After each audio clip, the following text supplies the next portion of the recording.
Hello achievers, welcome to NET JRF makers. आज के हमारे इस लेक्चर में हम पढ़ने वाले हैं फैक्टर्स अफेक्टिंग टीचिंग। देखो, हमारे टीचिंग लर्निंग प्रोसेस का मेन ऑब्जेक्टिव क्या होता है? एक पॉजिटिव लर्निंग आउटकम निकलना, यानी कि एक इफेक्टिव टीचिंग होना।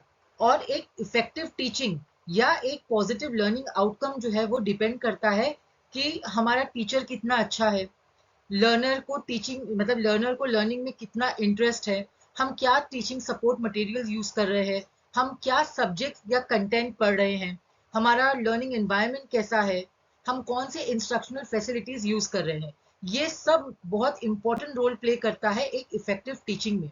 तो इसलिए आज के हमारे लेक्चर में हम ये पढ़ने वाले हैं कि ये जो इम्पोर्टेंट फैक्टर्स है ये हमारी टीचिंग को कैसे अफेक्ट करते हैं, इनका क्या इंपॉर्टेंस है, इनका क्या इंपॉर्टेंट रोल है हमारी इफेक्टिव टीचिंग लर्निंग में।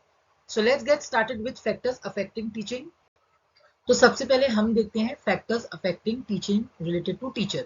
देखो, टीचर जो है ना वो हमारी टीचिंग लर्निंग प्रोसेस में एक बहुत ही इंपॉर्टेंट रोल प्ले करती है। हमारी इफेक्टिव टीचिंग तभी पॉसिबल है अगर हमारा टीचर अच्छा है ना। तो अब हम टीचर से रिलेटेड फैक्टर्स देखते हैं। सबसे पहले आता है हमारा टीचर का attitude. Teacher attitude is very important. देखो, इसके अंदर आता है कि टीचर का जो एटीट्यूड है वो पॉजिटिव है या नेगेटिव है, प्लस टीचर जो है अपनी टीचिंग की तरफ कितनी डेडिकेटेड है, devotion and love towards teaching. Next आता है हमारा सब्जेक्ट नॉलेज। देखो, एक टीचर कोई सब्जेक्ट जब भी अच्छे से पढ़ा पाएगा जब उसको सब्जेक्ट की नॉलेज खुद होगी। अगर टीचर के पास सब्जेक्ट की नॉलेज नहीं है तो इफेक्टिव टीचिंग तो कभी होगी ही नहीं, बिकॉज टीचर खुद ही कॉन्फिडेंट नहीं है ना रिगार्डिंग दिस सब्जेक्ट, उसको नॉलेज ही नहीं है। फॉर एग्जाम्पल, अगर आप मैथ्स पढ़ रहे हो, मैथ्स टीचर को अगर एडिशन सब्ट्रैक्शन ही नहीं आता है, उसको इसका ही आइडिया नहीं है, तो वो आपको क्या आगे मैथ्स पढ़ाएंगी। नेक्स्ट है फिर नॉलेज ऑफ लर्नर्स। देखो, नॉलेज ऑफ लर्नर्स यहाँ पे क्या रोल प्ले करता है कि टीचर को अपने लर्नर्स के बारे में प्रॉपर नॉलेज होनी चाहिए। नॉलेज इन द सेंस कैसा? देखो, हर क्लास में डिफरेंट टाइप्स ऑफ स्टूडेंट्स होते हैं, उनमें क्या इंडिविजुअल डिफरेंसेस है, एक लर्नर दूसरे लर्नर से कैसा अलग है, उसकी जो भी नीड रिक्वायरमेंट है, उसका आईक्यू लेवल, ये हर चीज के बारे में टीचर को, लेवल ऑफ स्टूडेंट्स के बारे में नॉलेज होनी चाहिए। उसके अकॉर्डिंग टीचर को प्लान करना है कि मुझे क्या टीचिंग मेथड यूज करना है, मुझे किस तरह की टीचिंग करनी है। तो अपने स्टूडेंट्स की नॉलेज होना बहुत इंपॉर्टेंट है बिफोर प्लानिंग दी लेसन और दी टॉपिक। नेक्स्ट है टीचिंग स्किल्स। देखो, हर टीचर की टीचिंग स्किल ना एक टीचर से दूसरे टीचर में डिफर करती है ना। देखो, कई मर्तबा ऐसा होता है कि टीचर्स को सब्जेक्ट का नॉलेज तो होता है, लेकिन अगर वो अपने नॉलेज को स्टूडेंट्स के साथ शेयर ना कर पाए इफेक्टिवली, जब वो अपने नॉलेज को कम्युनिकेट ना कर पाए प्रॉपर, तो क्या हमारी टीचिंग लर्निंग इफेक्टिव होगी? नहीं ना।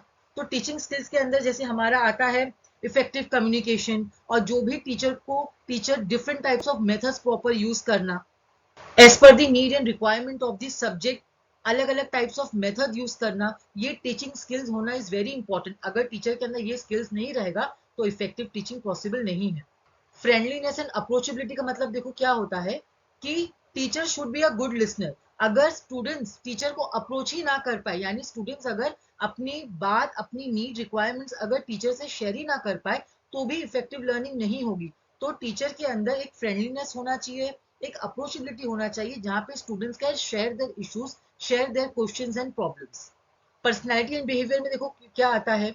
एक टीचर जो है वो स्टूडेंट्स की ना रोल मॉडल होती है, इन्फ्लुएंस करती है। तो टीचर एक ऐसी पर्सनैलिटी होना चाहिए कि स्टूडेंट्स उनको देख के इन्फ्लुएंस हो। ऐसा नहीं कि मतलब क्लास में टीचर आ रही हैं, वो नहीं, फिल्म में दिखाया जाता है टीचर क्लास में सो रहे हैं, स्टूडेंट्स के ऊपर कोई पॉजिटिव इन्फ्लुएंस उसका नहीं आएगा। एक अच्छी पर्सनैलिटी होना चाहिए जो स्टूडेंट्स को मोटिवेट करे। एंड बिहेवियर देखो, teacher should always have an affection and sympathy towards his और हर स्टूडेंट्स। टीचर रूड नहीं होना चाहिए। अगर टीचर बहुत ही खड़ूस है, ठीक है, अगर टीचर बहुत ही खड़ूस है, या टीचर बहुत ही ज्यादा एरोगेंट है, या फिर टीचर स्टूडेंट्स को एंकरेज नहीं करती हैं, अप्रिशिएट नहीं करती हैं, तो इससे क्या होगा, इससे स्टूडेंट्स के दिमाग में ना टीचर के लिए बहुत ही नेगेटिविटी आ जाएगी, और इससे स्टूडेंट्स जो है एक बहुत नेगेटिव एनवायरनमेंट क्लासरूम में क्रिएट हो जाएगा। तो ये भी हमारी टीचिंग को बहुत ही इफेक्ट करता है नेगेटिवली। Next is adjustable. देखो, एडजस्टेबल में यहाँ पे मतलब क्या होता है, आप टीचर हो, आप क्लासरूम में पढ़ा रहे हो, तो वहां पे आप डिफरेंट टाइप्स ऑफ स्टूडेंट्स को आपको हैंडल करना है। वो स्टूडेंट्स का, हर स्टूडेंट्स के अंदर एक इंडिविजुअल डिफरेंसेस है, जो एक दूसरे से वो लोग अलग है। तो कोई स्लो लर्नर है, कोई फास्ट लर्नर है ना। तो यहाँ पे टीचर को हर किसी के साथ एडजस्ट होना पड़ेगा विद एवरी एनवायरनमेंट। प्लस इसके साथ साथ टीचर को अपने प्रोफेशनल एंड पर्सनल जो लाइफ है इसके बीच में भी एडजस्ट होना पड़ेगा। ये नहीं होना चाहिए कि अगर टीचर का कुछ पर्सनल लाइफ डिस्टर्ब चल रहा है तो उसका क्लासरूम में आके असर दिख रहा हो। तो इसका मतलब ये कि टीचर को यहाँ पे बैलेंस करके हर चीज करना है। यहाँ पे उनके जो भी प्रोफेशनल या पर्सनल रीजंस है, जो भी उनकी मेंटल हेल्थ है, ये यहाँ पे टीचिंग लर्निंग को अफेक्ट नहीं करनी चाहिए। Last is discipline. देखो, एक क्लासरूम एनवायरनमेंट जब भी अच्छा होगा और एक टीचिंग लर्निंग जब भी इफेक्टिव होगी जब क्लास में एक डिसिप्लिन मेंटेन रहेगा।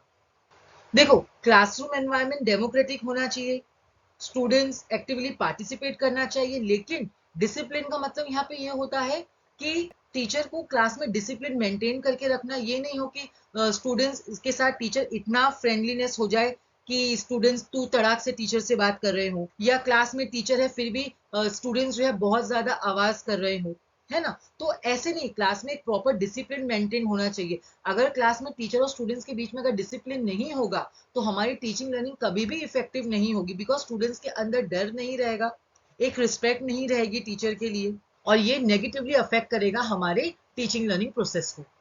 आई होप आपको ये पूरे फैक्टर्स अफेक्टिंग टीचिंग जो रिलेटेड टू टीचर है ये आपको क्लियर हो गया होगा। अगर आपको ये लेक्चर अच्छा लगा हो इसे लाइक करें, हमारे चैनल को सब्सक्राइब करें एंड ज़्यादा से ज़्यादा इस लेक्चर को शेयर करें। Thank you for watching.